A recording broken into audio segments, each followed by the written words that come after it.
It's amazing the power of thought, because when I came here, I had no intention of asking a question at all. I was going to hide all day. And then as you started talking, I started relating to what you were saying so deeply, specifically about revenge. Anyway, I was willing you to call me, and you did. I wrote a story which has been published called My Sweet Revenge, and it's in a book called The Soul of Success. I'm an actress, so being an author is wonderful and new, although I'm a writer as a playwright and now a screenwriter. I believe why I need to speak or want to speak to you is to help me get to the next level of success with this whole project, which is, it's in process of becoming a movie with me as the actress and writing it. And at the beginning of it, I was so clear.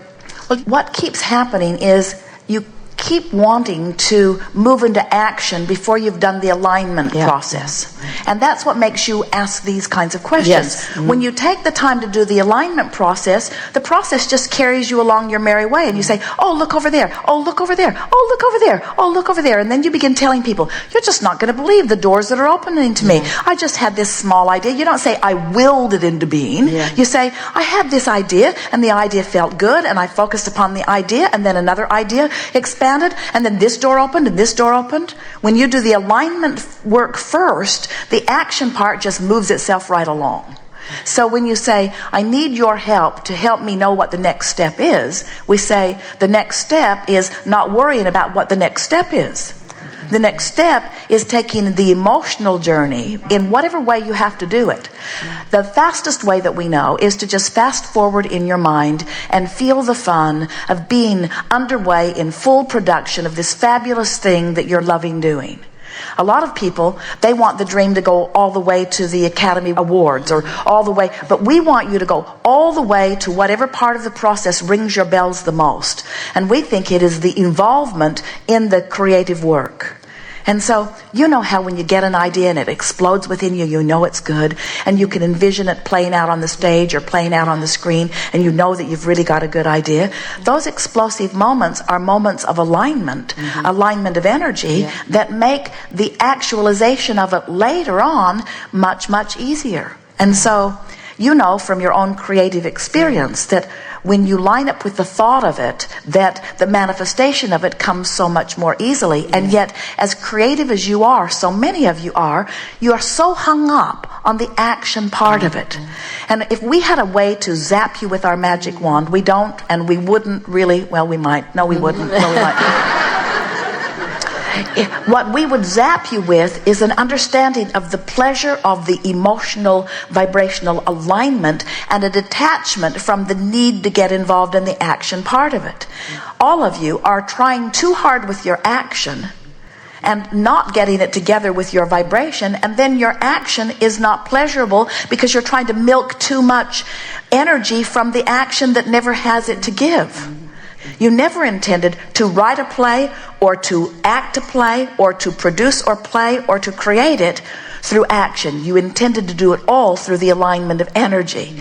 And then the action part of it just follows along the way. You never intended to create through your action. You intended to create through your thought by guiding it with your emotions, and then to enjoy the action as a byproduct benefit of the alignment of energy. If you take the time to line up the energy, then the action is blissful. If you don't take the time to line up the energy, then there's not enough action in the world, and then you get frustrated with it, you see.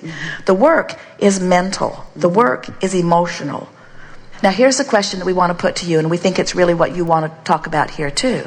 So, when do I know it's time to act? In other words, I've envisioned, and I've imagined, and I've basked, and I've taken pleasure from. And when do I know that it's time to act? When do you know it when you're writing?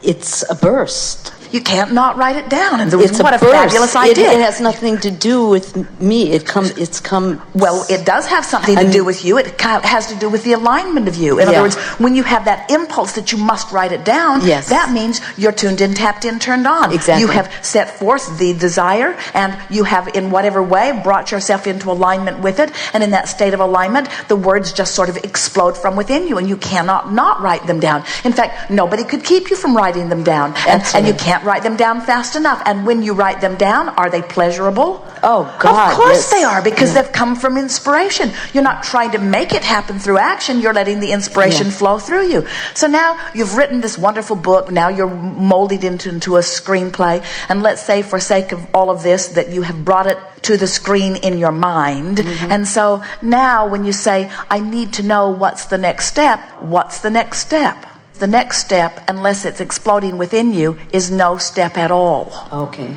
Unless it's exploding within you, it's a phony step. It's a fake step. It's a trying to make something happen with action step. It's a potentially debilitating step. It's a want to blow my brains out step. It's a trying to do something before I've lined up the energy. So what's my work? To take no step until I can't stand not to. Oh boy, thank you. So what does that mean? Does that mean you just stand around in frustration? No. You do what? The work. What's the work? The mental work, the envisioning work, the coming into alignment work, the closing the gap work. And when that happens, when you close the gap, what happens? An idea explodes within you. And when it does, do you say, should I or shouldn't I? Or do you say, happy? There is nobody that's going to keep me from doing this. Jerry and Esther have had a very interesting experience, because several years ago, Esther began receiving dialogue relative to the Sarah series. And through the years, the books have been selling some, but not really much in comparison, certainly, with the other work that they've been doing. But Esther has always loved the stories, because she believes that the story that Abraham tells is very beautifully depicted in these books. So through the years, different people have said, we want to help you to make Sarah into a movie. And while the idea has always been appealing, it was never a feeling of, yes, let's go do that right now. And several people have said they wanted to go do it right now, and they tried to drag Jerry and Esther kicking and screaming along the way with them, but it was not alignment for them. And so nothing ever worked out on it well or at all. So they've known a man for several years, and Jerry has been saying for years, I believe that someday we will have something to do together. I don't know what it is.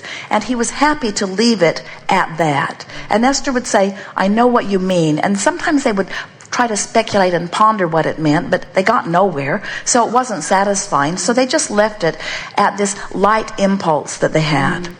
And then this man, who was doing an independent film, called them and said that he wanted to talk to them about doing a Sarah movie. And again, it didn't feel like something that Jerry and Esther really wanted to do, but they liked this person, and they've always felt like there was something about him, and so they agreed to meet with him, and he said he would do a treatment from the books. And Esther said, you can if you want to, but I have to warn you that these books are very real to me. These people are like real people to me. And whatever you do must maintain its vibrational integrity, because I can feel who they are. And so often when people write stories, they don't know who the characters are, so they have them saying things they wouldn't say or doing things they wouldn't do, which makes it out of whack with law of attraction, and it has to be in keeping with the vibration that I understand. He wrote a treatment, he sent it to Esther, and Esther did not like it at all.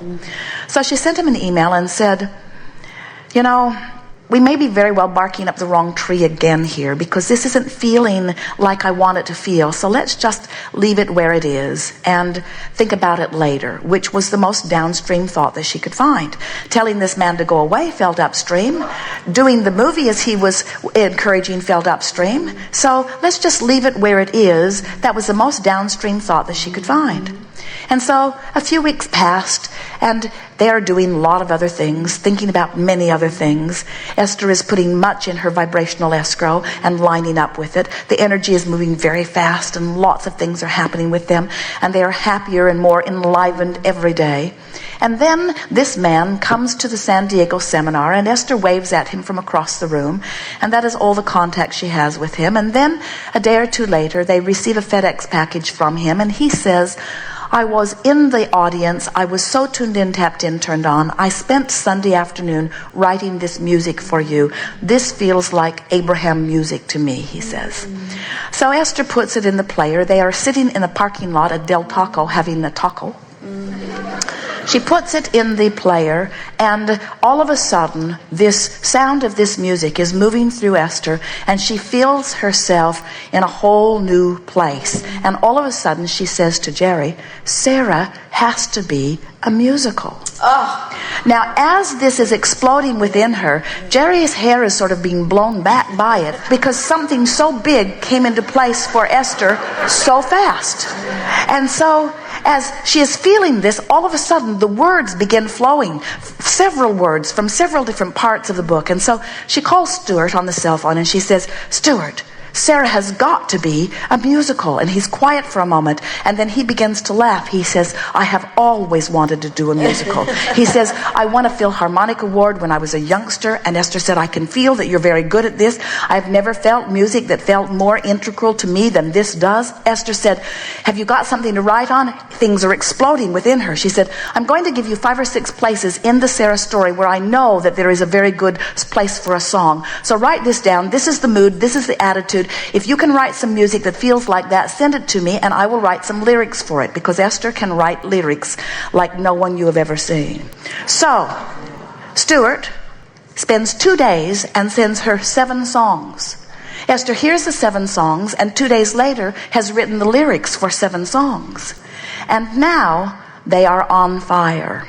In other words, everything about it, and now all kinds of other things are coming to them. Ideas about how the movie will progress, all kinds of things about how the flying scenes will take place. In other words, it's as if, it not only is as if, it is exactly that. What's over there in vibrational escrow has been there for a very long time. Stuart was in Jerry and Esther's vibrational escrow before they ever laid eyes on him. Jerry and Esther were in his vibrational escrow before he ever laid eyes on them. The Sarah book was in Jerry and Esther's vibrational escrow before Esther ever began to receive it. All of this was in the vibrational escrow. They didn't put it there. They didn't sit down one day and say, I think I will put a musical in my vibrational escrow.